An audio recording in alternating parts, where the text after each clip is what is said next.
Assalamualaikum warahmatullahi wabarakatuh.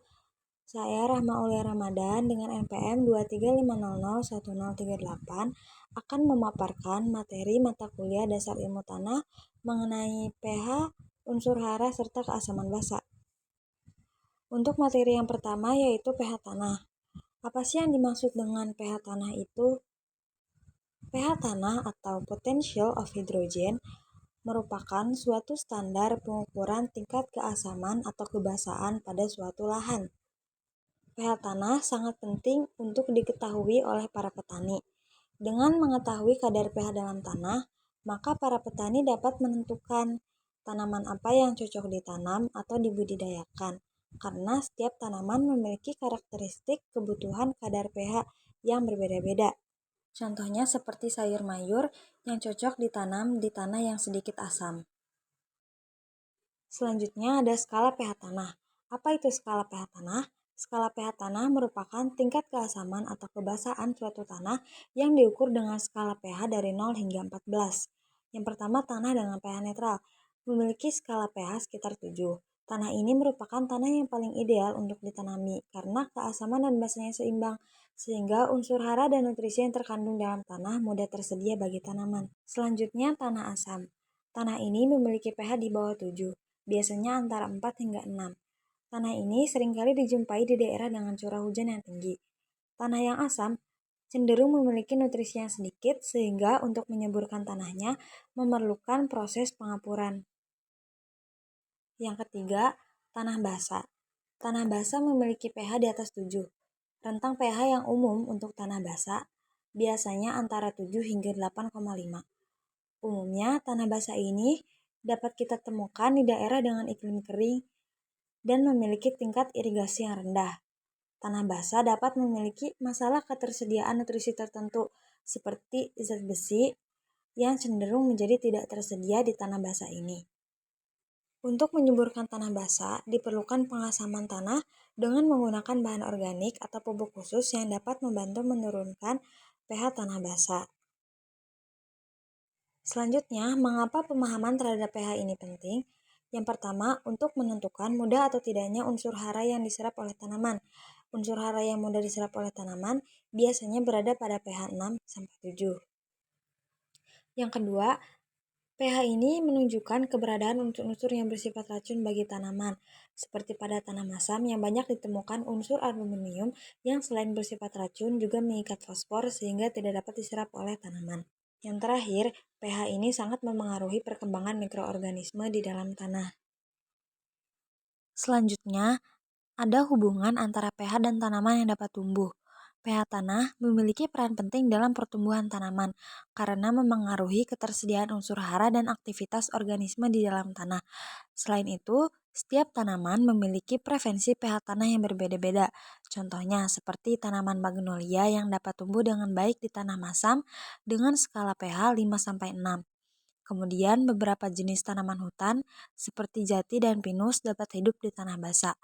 Sedangkan tanah yang memiliki pH netral merupakan tanah yang paling ideal untuk ditanami karena ketersediaan nutrisinya.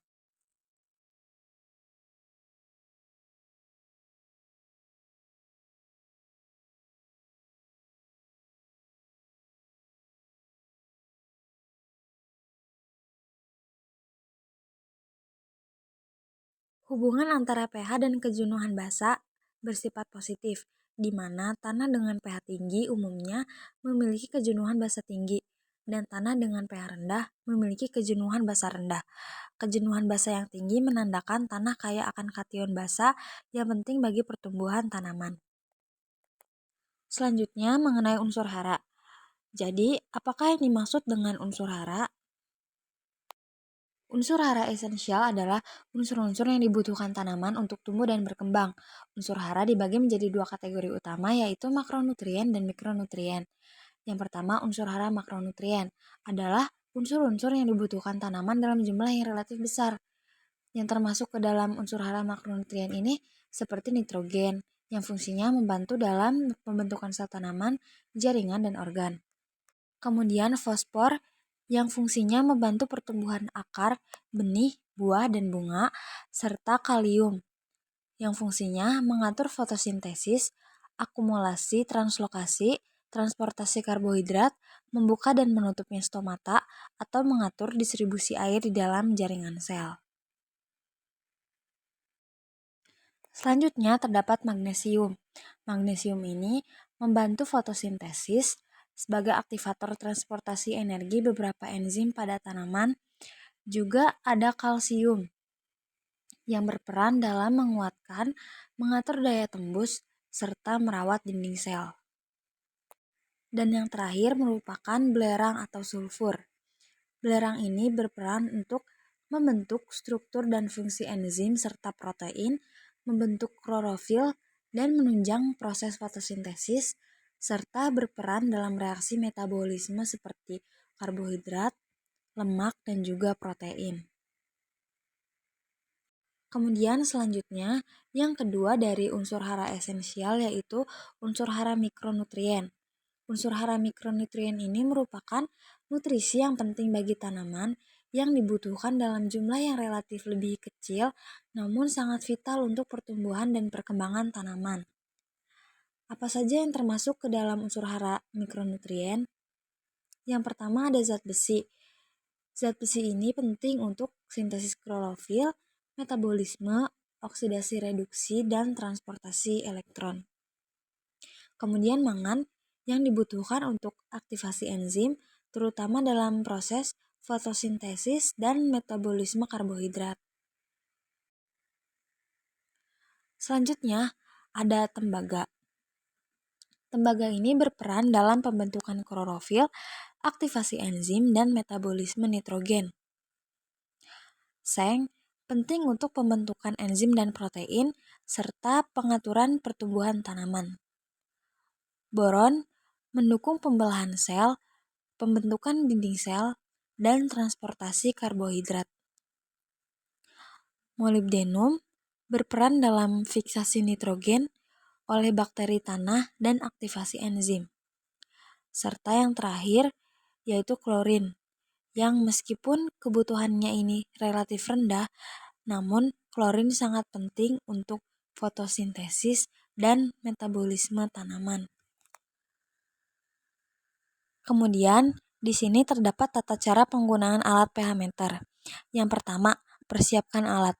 Pastikan soil pH meter dalam kondisi baik. Kalibrasi alat jika diperlukan. Yang kedua, pilih area pengukuran. Tentukan area tanah yang akan diukur pH-nya. Pastikan memilih area yang mencakup kondisi tanah secara keseluruhan. 3. Persiapkan tanah. Bersihkan ujung elektroda soil pH meter dan masukkan ke dalam tanah dengan hati-hati hingga kedalaman yang diinginkan. Keempat, baca nilai pH. Tunggu beberapa saat hingga stabil, kemudian baca dan catat nilai pH yang ditunjukkan oleh alat. Dan yang terakhir, interpretasi hasil. Sesuaikan dengan kebutuhan tanaman yang akan ditanam. Nah, setelah tadi kita ketahui tata cara penggunaan alat pH meter, kemudian bagaimana cara pengambilan sampel tanahnya? Nah, di sini terdapat beberapa tata cara, yaitu yang pertama, ratakan dan bersihkan permukaan tanah dari rumput atau serasah. Kedua, gali tanah menggunakan bor atau cangkul hingga kedalaman yang diinginkan. Ketiga, masukkan bagian bawah soil tester ke dalam aquades. Keempat, masukkan soil tester ke dalam tanah sampai batas tertentu sambil memijit tombolnya. Yang kelima, lepaskan tombol dan lihat indikator yang terdapat dalam soil tester. Yang keenam, catat hasil dari pengujian pH tanah tersebut. Di sini terdapat strategi peningkatan pH, Kb, dan ketersediaan unsur hara. Yang pertama ini dengan menggunakan pupuk sesuai dengan kebutuhan tanaman. Penggunaan pupuk yang sesuai dengan kebutuhan tanaman sangatlah penting untuk meningkatkan produktivitas dan kesuburan tanah. Penggunaan pupuk yang tidak tepat dapat menyebabkan beberapa masalah bagi tanaman seperti tanaman menjadi kerdil, mudah terserang organisme penyerang tanaman, kualitas dan produksi menjadi rendah, serta pengurasan hara. Maka yang harus diperhatikan ketika akan melakukan pemupukan yaitu kebutuhan tanaman, dosis tanaman, serta pemupukan dilakukan pada waktu yang tepat. Selain pemberian pupuk yang tepat, petani dapat memperbaiki kondisi tanahnya dengan cara yaitu yang pertama rotasi tanaman. Rotasi tanaman adalah sebuah praktik penanaman dari bermacam jenis tanaman yang dilakukan secara bergiliran pada satu lahan. Tujuan utama dari rotasi ini adalah untuk mengembalikan nutrisi nitrogen. Rotasi tanaman ini memiliki beberapa manfaat. Yang pertama, mengurangi risiko hama, meningkatkan kesuburan tanah, kemudian mengurangi risiko penggunaan pupuk organik, serta pupuk organik seperti humus atau kompos dapat membantu memperbaiki kondisi tanah. Dan yang terakhir, pengelolaan air yang tepat dan berkelanjutan.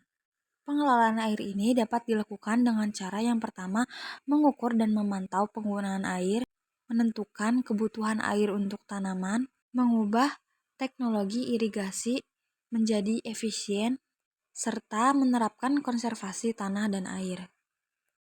Sekian materi yang dapat saya paparkan. Terima kasih dan sampai jumpa lagi.